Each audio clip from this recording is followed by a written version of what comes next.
Thank you, everybody, for joining. I'm going to speak to you about trust as a core enabler of digital public infrastructure. And as it was mentioned earlier at the opening speech today, then slides are supposed to be no-go. So I don't use slides, which makes me a bit nervous. But nevertheless, I try to be as illustrative with my storytelling as much as possible. And just a couple of disclaimers, because my background is from public sector, so we always go by the disclaimers. And the fine text, as you know, that I will be talking strictly from public sector perspective and digital government perspective, because the topical area of digital society is really wide. But I'm just looking at the digital society as a bureaucrat. So I will be telling you from bureaucrat perspective. And because some of you most likely are gonna fall in sleep, then just the main message, so you would be sure, because I'm the one who's between you and the party most likely, then the main message is that there is no out-of-the-box digital government solutions. Because the context always matters. Everything needs to be customized, localized, and even if the product is there, tossed in from the door by the private sector vendor who developed, I don't know, flying pigs and whatever future promises, then at the end of the day, it is a matter of implementation, change management, and trust building. So it's done. Now you can go home. But if you are interested more about everything else which goes around that, then you can please stick around. Trust is a matter of perception. Because, I mean, people perceive other people in different ways, and it's always not, we sometimes even trust people who we should not, who are not trustworthy. I even dressed in suit to look more trustworthy tonight, because usually I don't dress like this, but I thought that it might increase my credibility if I dress up a bit. About credentials, most likely you think that because I'm presenting in front of you, GDN has done its background and actually background work, and most likely my credentials stand, but you never can be sure, because you know, there are those guys who just pop up here and there without actually knowing what they are talking about. You need to decide afterwards yourself. But to give more credibility of me, I will do name dropping. So I'm sent here by the European Commission. That's pretty heavy, I would say. And I work under the guidance of Knowledge Hub Digital. I work for them as a digital governance expert and support them here and there around the globe on various digitalization efforts, which European Union is kindly supporting around the world. About my background, I'm from Estonia, which is a small country from northeast of Europe. I was born and there I work. There I used to be a civil servant. I had the opportunity to serve as a digital policy advisor to the Estonian president, and also advisor to digital policy matters and digital society matters to the Estonian Prime Minister. I've spent my years in Ministry of Justice quite a bit in digitalization, and in my background I have a degree in IT, but I consider myself more to be a marketeer, actually, because whatever we do has a communication aspect. So I thought that instead of learning to be a hairdresser, which is also, you know, job which is needed around the world, then maybe marketing was also a quite universal, you know, skill set which could be useful elsewhere. But that's about it. So we established pretty much that trust is a matter of perception. At least you should have by now a bit of an understanding who I am. Now it's a matter, do you trust this, what did I say or not? That's still to be established. We have been talking about digital public infrastructure, and in the last session also there were discussions about what is digital public infrastructure. Awful lot of different kind of definitions about what it is, but I will give you just my really high-level generalization. What is it? That there are two important terminologies. One is a digital public good, and another one is digital public infrastructure. Digital public good is a new fancy word for open source solutions which everybody can take, reuse for certain public good or purpose. And any public digital public good or this type of an open source solution, if it is used horizontally for societal purpose, then it can become an infrastructure, like roads, like, I don't know, water piping or anything like this. If this digital public good is used horizontally for public services, for public good, then it becomes infrastructure.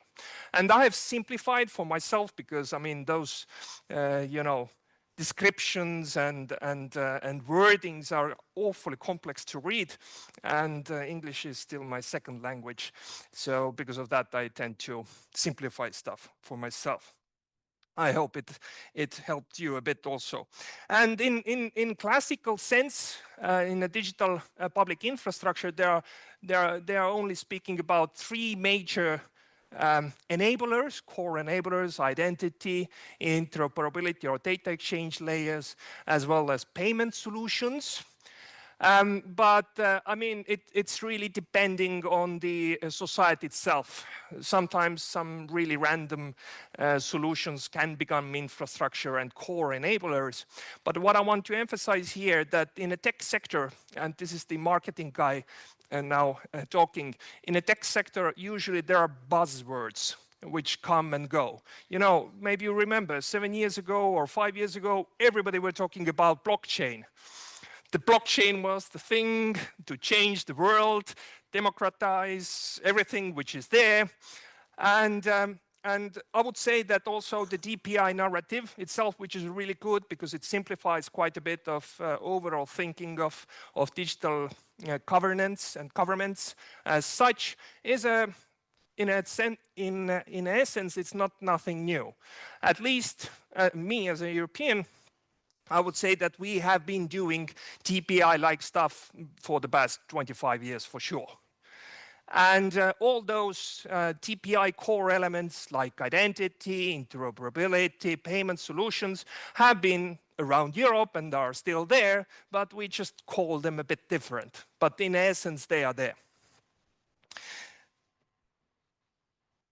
But I would like to tell you a bit of a story which has awful lot to do with the trust. How much time I have? Yeah, okay. I'm from Estonia. Estonia is a really small nation from northeast of Europe.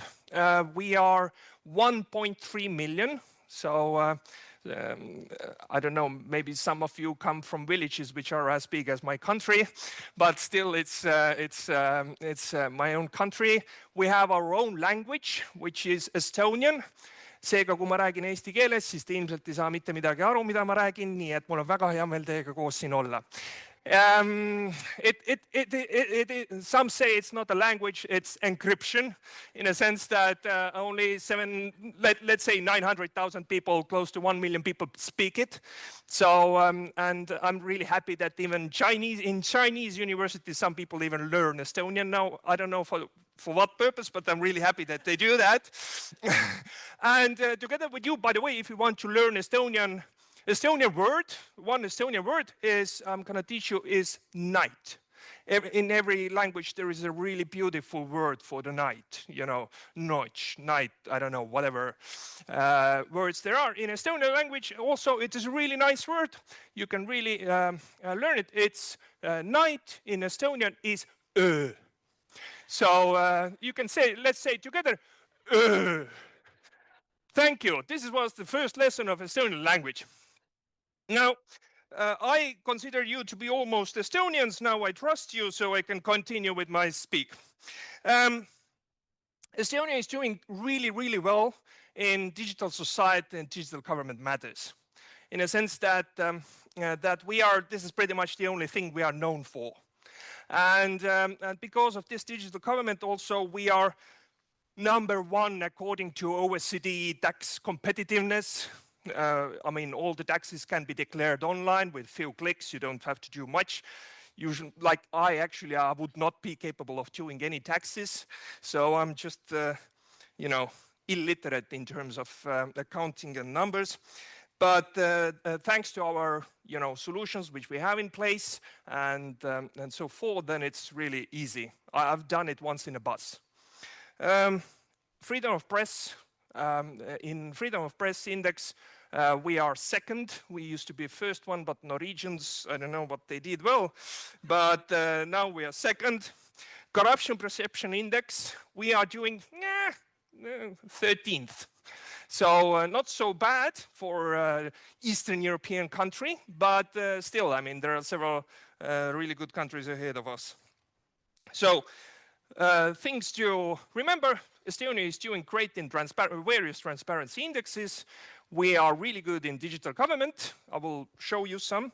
And we are forward thinking. We have put forward some really innovative concepts. If you want to hear more, I can tell you later if we have time, like e-residency concept, maybe you have heard of it. Data embassy.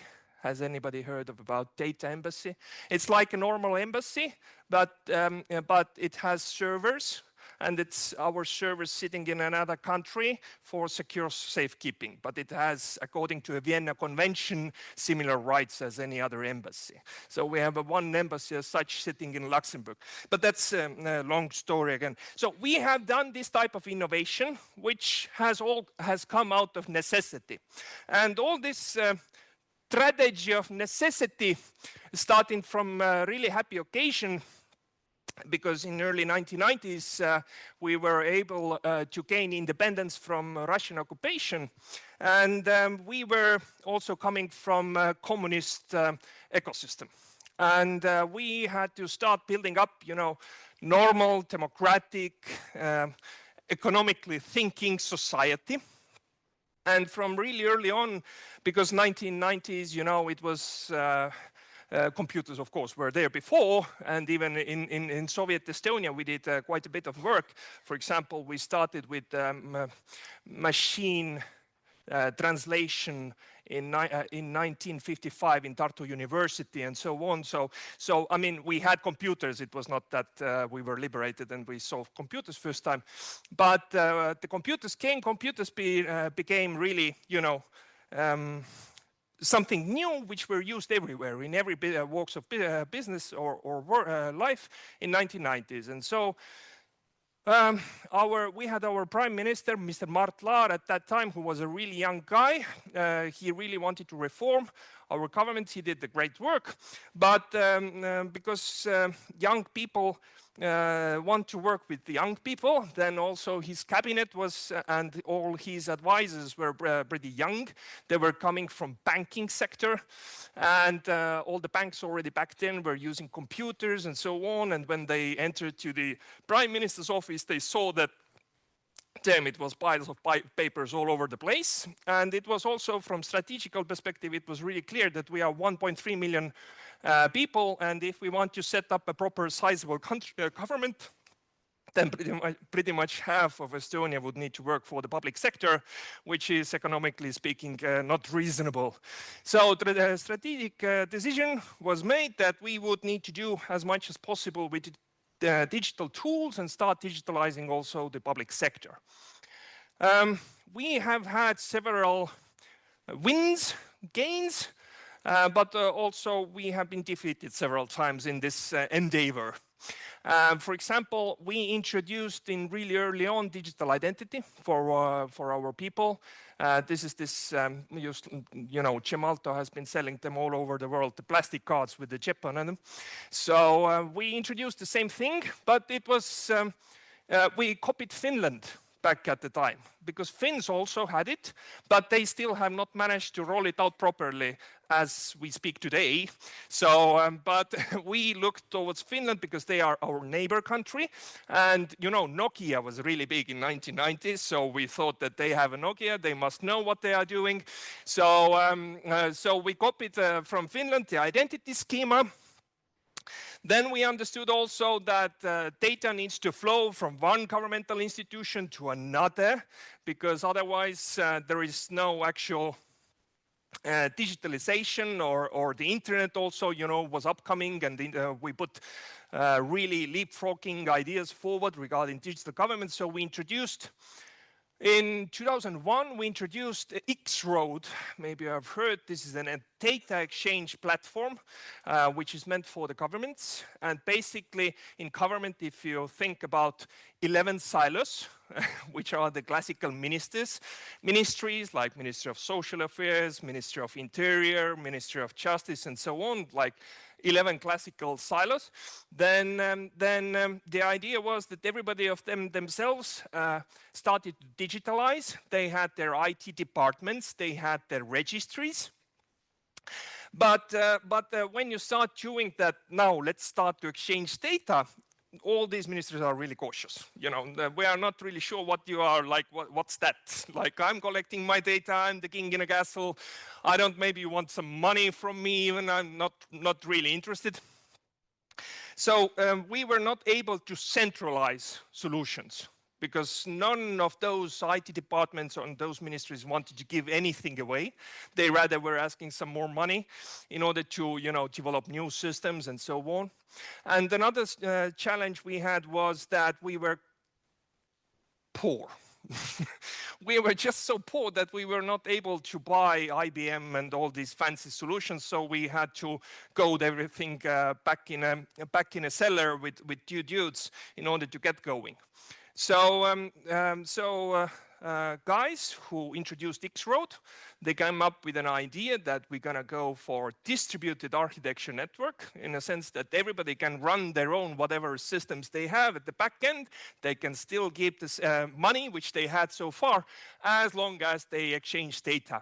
And we introduced an idea or concept called once only. And once only means that if government has a data about you, it must be exchanged with their other governmental institutions. So it is a core principle that data should be entered only once, and everybody else need to reuse it, because this will help governmental institutions to increase their data quality. It enables to automate services and so forth, so forth.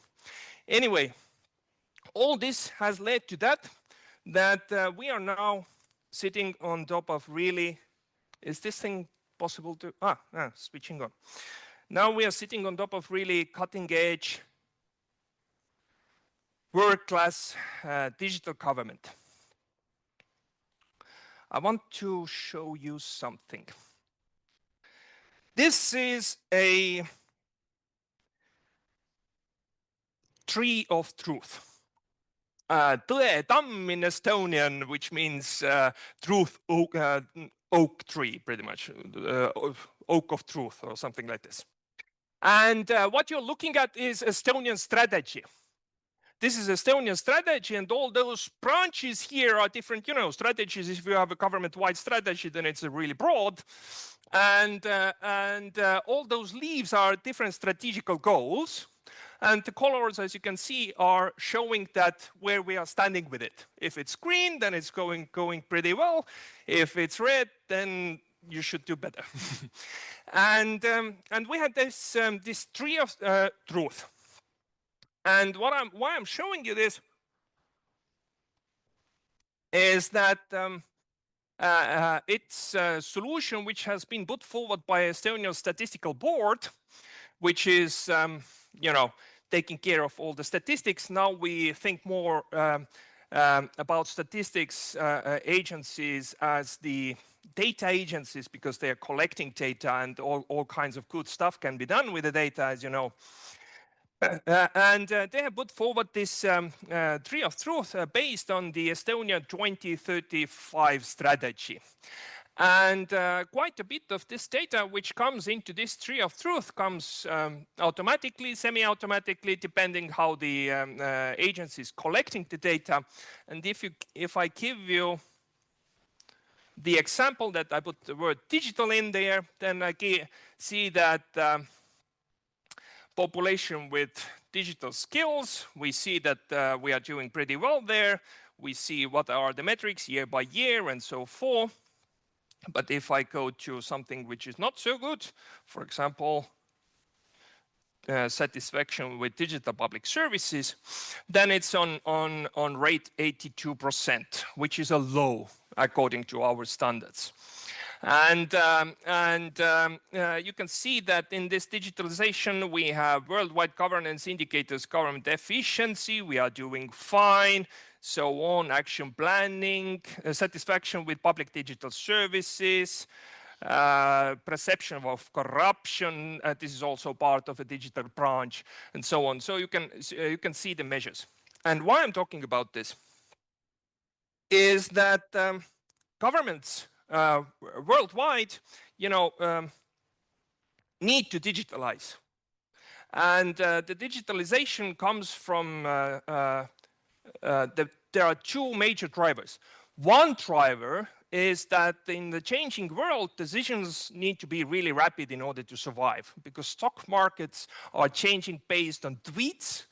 We either like those people who are tweeting or not, but at least they are tweeting, and for some reason market listens them, and because of that markets are either falling or rising. And because of that, the way how we do public finance needs to change, because currently nowadays we do annual public budget based on the information which is from previous year. So by that time when we start implementing let's say annual budget of a state, then these decisions are done based on 2-year-old information. So we radically need to rethink how we govern, how we make our decisions in this information age. So government needs data.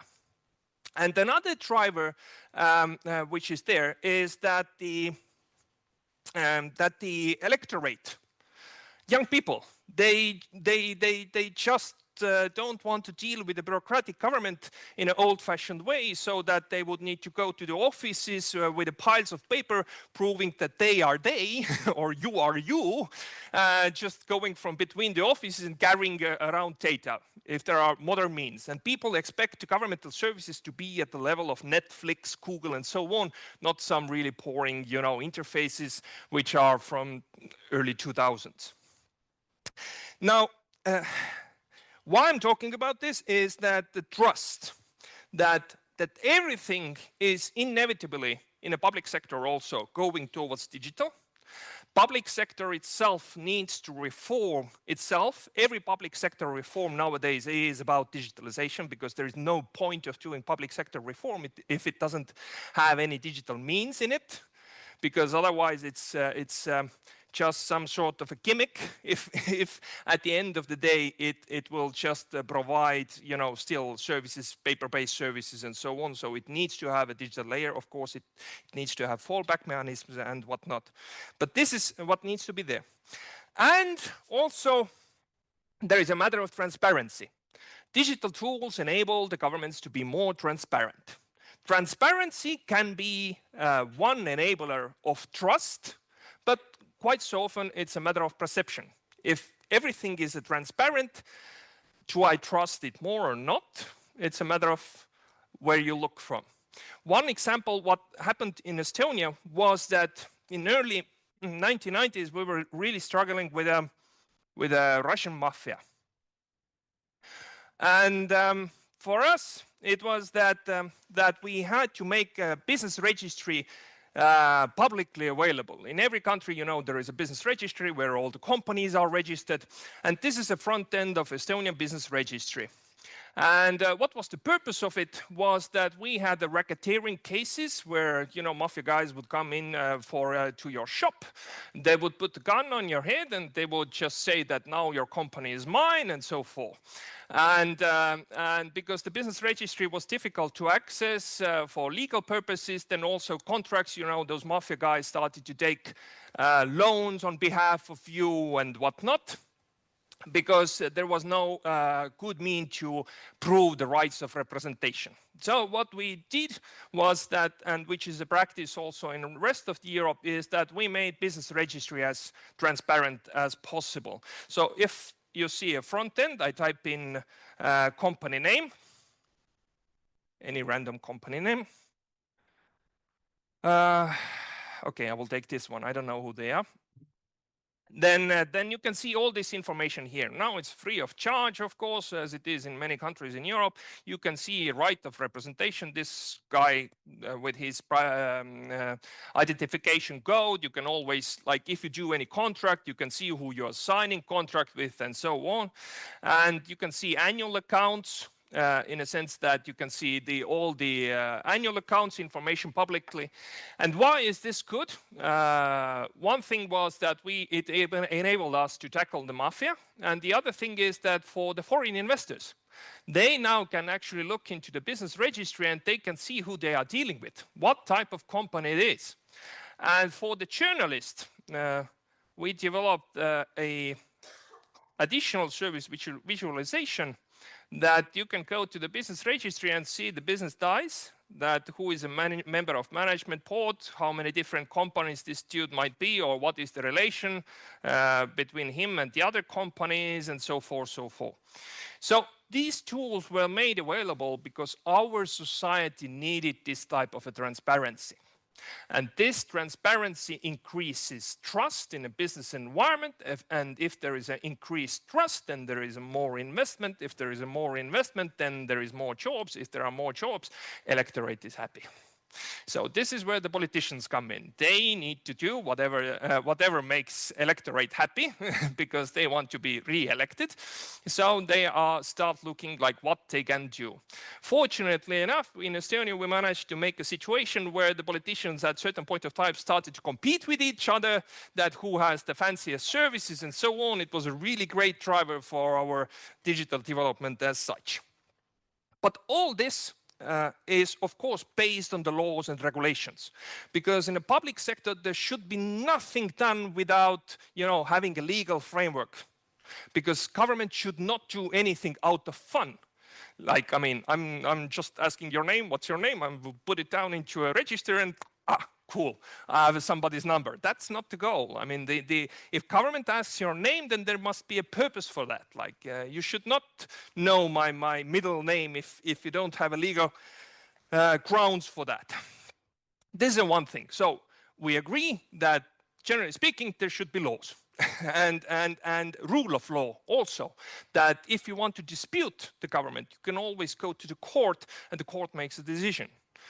I understand it's not always the case everywhere, but at least for us it is, and it's generally speaking an ambition that rule of law and laws would be there so that everybody's rights could be protected.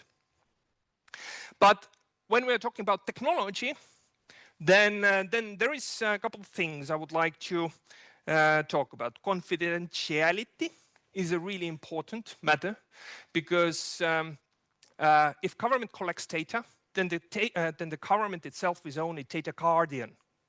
Government is not the data owner. The citizen is the data owner. You, as a data subject, you are the owner of the data. And the government is only a guardian of the data. And because of that, they must do whatever possible in order to protect this data.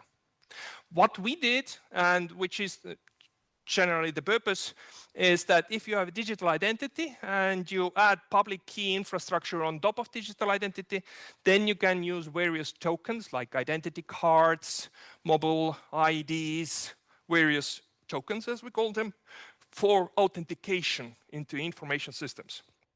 So that you get rid of all those passwords and you increase the security of the systems, but you also protect the information from those guys who don't have a legal right to see this information, which you are carding on behalf of your citizens. This is really important. Then another one is integrity of the data. And by integrity, I mean that if some data is changed without anybody knowing, then the data can become harmful. One example, for example, blood type, or if your piece of property is just, signed to somebody third one without you knowing in the land registry where the ownership rights of the property are situated, then the land registry itself, can become harmful. So the integrity of the data and how the data is governed in the systems is secured by stamping and signatures. So public sector around the world still uses quite a bit of paper-based signatures, but in 2002 Estonia started to use digital signatures and public key infrastructure-based digital signature ecosystem, I would call it. And whatever entries are done in the governmental registries in Estonia, they are all time-stamped with heavy encrypted timestamps based on public key infrastructure. And people are always signing all the transactions which are needed with digital signature. So that legally binding digital signature ecosystem is there. And the third thing really important is availability. Because if the government is collecting data for themselves for some reason, then it's, yes, fun that they can do that and they have a legal right. But on the other hand, you as a citizen want to be empowered. Because let's be honest, if there is nothing digital, if there is anything digital, then the government still can find out information about you. The only one who's the weak one in this situation, if there is anything digital, is you. Because you don't have any means to access this data or any good ways to reuse this data. So in societies, secret services, police, everybody have been there. They have been collecting all the information about you, but you as a citizen don't have much to do with it or don't have a means how to make any use of this data. When now this data is made digital and it has used in a way that it is also used for public services, then it empowers a citizen actually. You can start using digital services from your home, living in a rural, distant area, from the government centers. You might need to go to the government centers in order to apply for the services or anything. And this is all enabled by digital data. But the problem with digital data is, as it is with the paper, that it needs to flow between the offices. And for that, you need data interoperability, or the data must be exchanged between governmental entities. And we, in Estonia, we use X-Road solution for that. So all the government entities having their own databases, but they are exchanging this in order to provide the public services. I gave you an example of the Estonian e-tax system. What it basically means is that my tax declaration is pre-filled. So I only look at my tax declaration and I correct mistakes. If I see that something is not according to my liking, I can always alter it and then file it in, but the pre-work has been done. The same goes for some other services. Well, now we are talking about proactive services, like, for example, maternity leave. We have a how it is said in English, maternity leave salary. Yeah, is it the right word? Maternity leave salary. So in Estonia, parents, regardless of the gender, can get paid leave for a year and a half. And you get this salary automatically when baby is born. And the register itself knows who's the mother, usually. And the father is a bit more complicated, but still, there are ways how to make it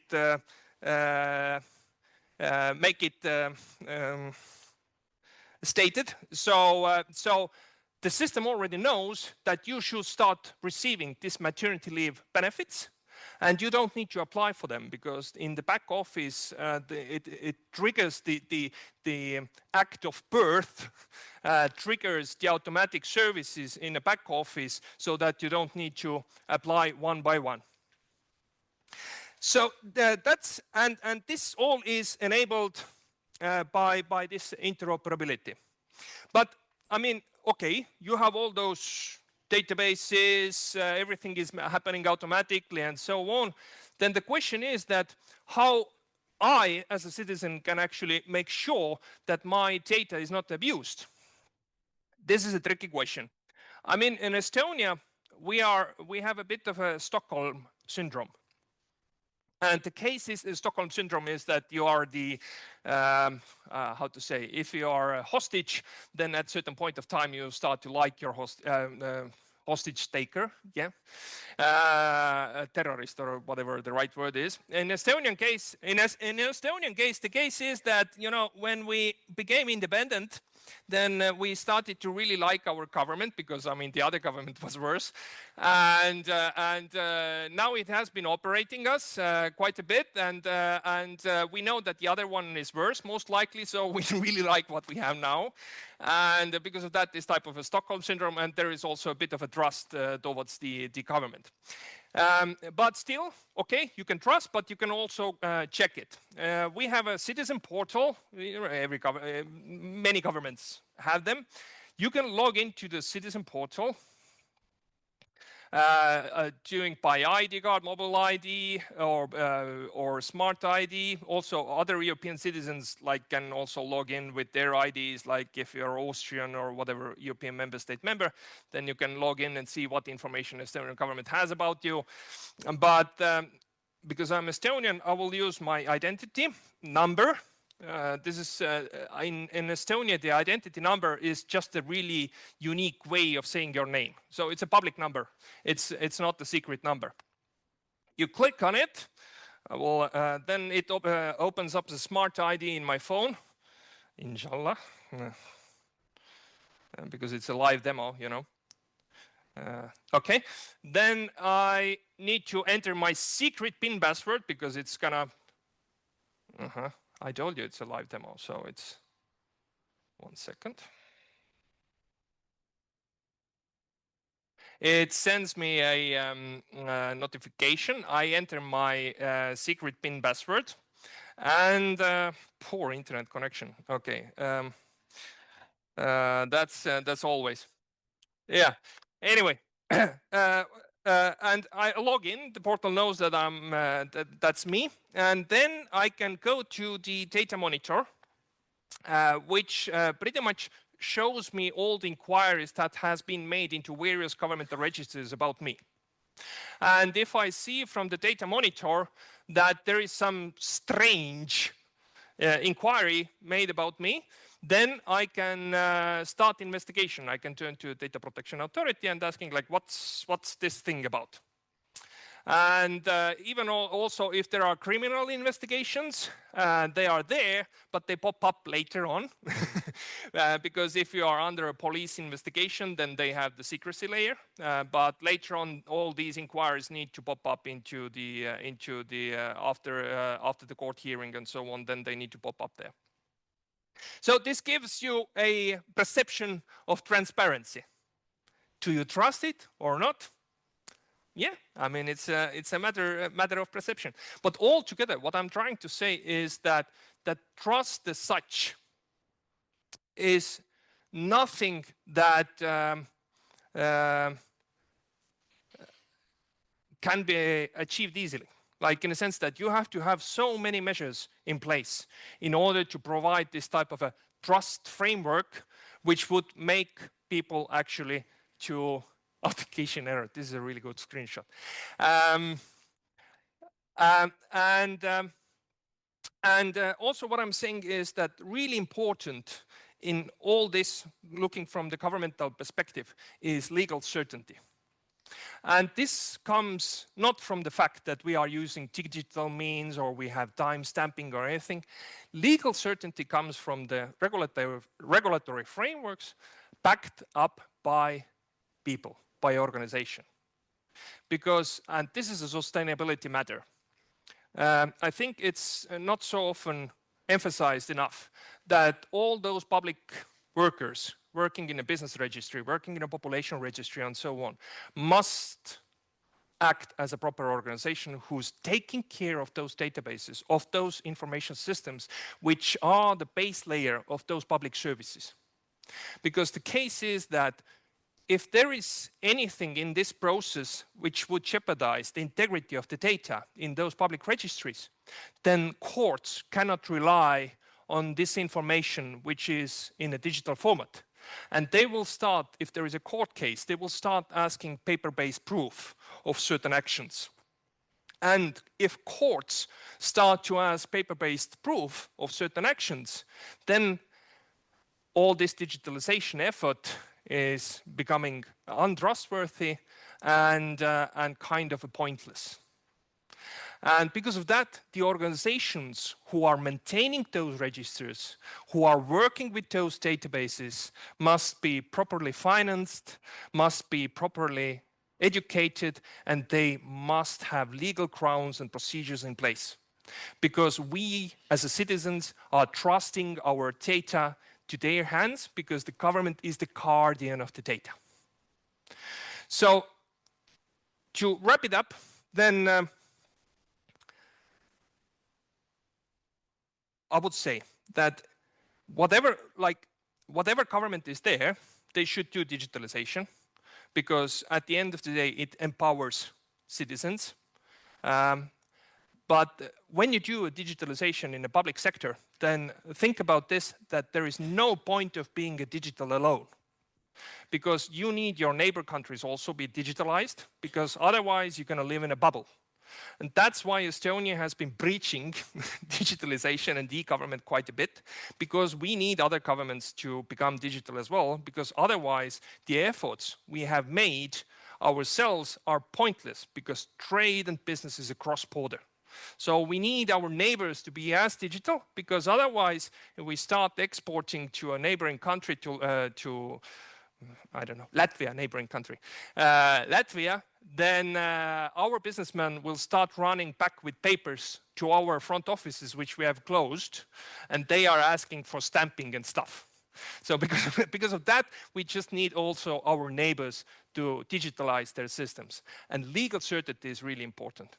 We are really happy that the European Union has put forward so many different frameworks and solutions, legal frameworks, which brings European nations together. From outside, it might look that, oh, these are European, this is like a single something. I mean, God damn, we don't like each other whatsoever. Like there is 27 countries with 27 different business ideas and purposes and whatnot. But thanks to this European Union, we have come together. We argue with each other like no tomorrow about those frameworks which we have there. Is it either the almost famous GDPR that nobody likes? I mean, in Europe either, nobody likes it. Or is it about ADAS, which is about digital identity and signature frameworks? These are, in this sense, compromises.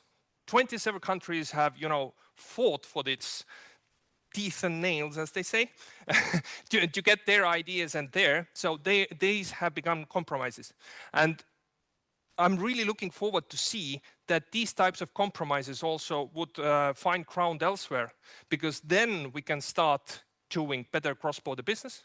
We can protect each other better, our rights, rule of law, and so on. So we need everybody to become digital so that the Estonian taxpayer would save money. Thank you.